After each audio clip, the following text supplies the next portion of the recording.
भैया देखिए, झारखंड का जो शिक्षा व्यवस्था है, इस पर हम क्या ही कहें। विडंबना है कि हम लोग एक ऐसे राज्य में रह रहे हैं जो खनिज संपदा से और तमाम चीजों से परिपूर्ण है। और उस राज्य में हमारे अपने अभ्यर्थी, हमारे अपने स्टूडेंट, हमारे अपने भाई बंधु इसलिए तड़प रहे हैं कि आप हमसे परीक्षा लीजिए, आप हमसे परीक्षा लीजिए, हमको सिलेक्शन दीजिए। आप देखिए, झारखंड की पूरी शिक्षा व्यवस्था भैया फेल है। चाहे वो विश्वविद्यालयों की बात हो तो विश्वविद्यालयों में कुलपति नहीं है। आप कॉलेजों की बात करें तो वहां प्रधानाचार्य नहीं है, बाकी पदाधिकारीगण नहीं है। और तो और सबसे बड़ी बॉडी है झारखंड की, जेपीएससी के बाद Jharkhand staff selection commission. JPSC की बड़ी परीक्षाएं लंबित है। आप देख लीजिए कि हमारा झारखंड का गठन 2000 में हुआ है, 2000 से लेकर अभी 2024 चल रहा है और जेपीएससी के लगभग जितने रिजल्ट्स आए हैं चैलेंज्ड हैं। अब अभी देख लीजिए, Jharkhand staff selection commission CGL का जो परीक्षा हुआ पिछले विगत दिनों में, परीक्षा देते ही जैसे विद्यार्थी निकल के आ रहे हैं, विद्यार्थियों को पता चल रहा है कि ये तो परीक्षा कैंसिल हो गया। और ये अमूमन झारखंड के हर परीक्षाओं की बात है कि आप परीक्षा देके निकलिएगा, पता चलेगा ये परीक्षा कैंसिल हो गया। अभी आप देख लीजिए, जेएसएससी के जो जूनियर इंजीनियर के अभ्यर्थी हैं, वो तो जेएसएससी का अर्थी लेके रांची में बैठे हुए हैं कि अब इसका क्रियाक्रम ही कर दे।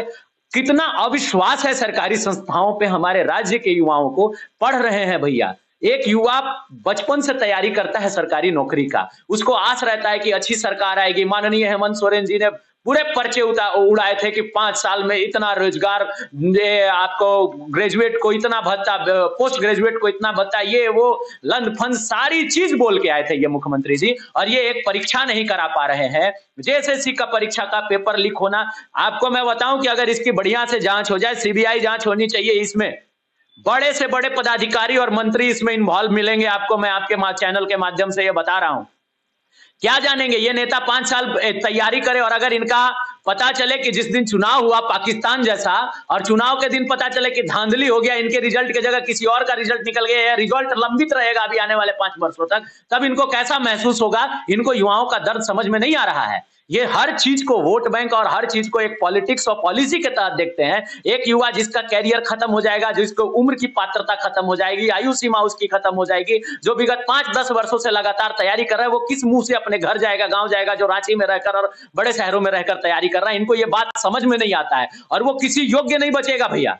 वो जो युवा जो 5 बरस किसी शहर में रह के तैयारी करता है और वो अपने आप को झोंक देता है, और उसको 5 साल बाद सरकारी इस तरह की नीतियों का और सरकार में बैठे ऐसे दोगले लोगों का जब इनको खामियाजा भुगतना पड़ता है, फिर ये जाकर गांव में क्या करेंगे। खेती कर नहीं सकते हैं क्योंकि आपने वो सीखा नहीं है। आप पढ़ाई लिखाई जहां आपने करना था, आपको सरकार ने मौका नहीं दिया, उनकी आयु सीमा खत्म हो जाएगी, उनकी तमाम चीजें खत्म हो जाएंगी, वो टूट जाएंगे। ऐसी स्थिति सरकार ने बना रखी है हम युवाओं के लिए। ये बड़े दर्द की और बड़े विडंबना की बात है कि हम ऐसे राज्य में रहते हैं जहां की सरकार जो है वो मुख्य है, सरकार बधिर है भैया, असंवेदनशील सरकार है। ऐसी सरकार को तुरंत, अब ऐसे मुख्यमंत्री को तो तुरंत अपना पद का परित्याग कर देना चाहिए था। देखिए ना सरकार क्या करेगी, जिस सरकार में मुख्यमंत्री चोर हैं, जो मुख्यमंत्री जेल जा रहे हैं, अब ऐसी स्थिति बन गई है इस सरकार की। यहाँ युवाओं की अपेक्षा क्या रहेगी। मैं तो बड़ा हतप्रभ रहता हूं जब ऐसे इन सभी मुद्दों पर कभी आपके साथ बैठकर विचार, या आप जैसे बुद्धिजीवियों के साथ विचार करने का मौका मिलता है। हतप्रभ रहते हैं भैया हम लोग कि क्या बात करें, क्या कहें युवाओं से, किस तरह का बात कहा जाए कि युवाओं में एक तरह का नया लहर दौड़े।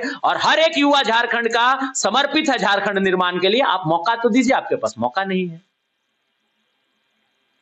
क्या इसमें, जैसा कि देखा जा रहा है, बड़े बड़े ऑफिसर और बड़े बड़े नेता की भी संलिप्तता नजर आ रही है, क्या कहना चाहेंगे, क्योंकि आपने पहले कुछ बोला। भैया देखिए, ये एक साधारण प्रक्रिया नहीं है। झारखंड स्टाफ सिलेक्शन बोर्ड एक सिलेक्शन कमीशन एक साधारण बोर्ड नहीं है, साधारण कमीशन नहीं है। झारखंड का बहुत बड़ा ये संस्था है, और ऐसे संस्था में साधारण लोगों की संलिप्तता से पेपर लीक नहीं होगा, ये आप भी मान लीजिए। हमारे आपके जैसे लोग वहां पे क्या चल रहा है इसकी जानकारी भी आपको हमको नहीं हो पाएगी जब तक अंदर बैठे बड़े पदाधिकारी और मिनिस्टर स्तर के लोग इसमें इन्वॉल्व नहीं रहेंगे। तो मुझे लगता है कि इसमें बड़े लोगों की इन्वॉल्वमेंट है। इसकी सीबीआई जांच होनी चाहिए। जो युवा रोड पे भटक रहे हैं उनको इंसाफ मिलना चाहिए, जिसकी उम्र सीमा खत्म हो रही है उनको इंसाफ मिलना चाहिए। जैसा कि आपने बोला, मुख्यमंत्री हेमंत सोरेन को जेल चले गए, लेकिन टाइगर महतो आए हैं। क्या इन सब चीजों पे नकेल कस पाएंगे या क्या होगा। देखिए, झारखंड के युवाओं को बनी हुई सरकार जो माननीय मुख्यमंत्री हेमंत सोरेन, पूर्व मुख्यमंत्री हेमंत सोरेन जी के नेतृत्व में बनी थी, उससे भी युवाओं को बहुत अपेक्षा थी कि ये आएंगे तो ये करेंगे। अब इसको हेमंत सोरेन पार्ट 2 कहा जा रहा है। जो चंपई सोरेन जी के नेतृत्व में सरकार बनी है, सभी युवाओं को अपेक्षा है कि ये रिमेनिंग सारी वैकेंसी भर दे, लेकिन इनके पास समय कहाँ है कुछ करने के लिए। ढाक का 3 पात है। ये देखिए अब क्या करते हैं। लोगों को अपेक्षा है, लेकिन 2 महीने अब आचार संहिता लग जाएगा लोकसभा का। इसके बाद तुरंत आपके विधानसभा के चुनाव हैं। करने के लिए बहुत कुछ नहीं है। युवाओं को वही ठगा गया। 5 वर्षों तक युवाओं को जो ठगा गया, देखिए हमारी भी अपेक्षा है कि माननीय मुख्यमंत्री चंपई सोरेन जी अच्छा काम करें और हम युवाओं की जो महत्वाकांक्षा है उस पर खरा उतरे, लेकिन मुझे वो होते दिख नहीं रहा है। ये बड़ी विडंबना की बात है। तो जैसा कि देख रहे हैं युवाओं में गुस्सा,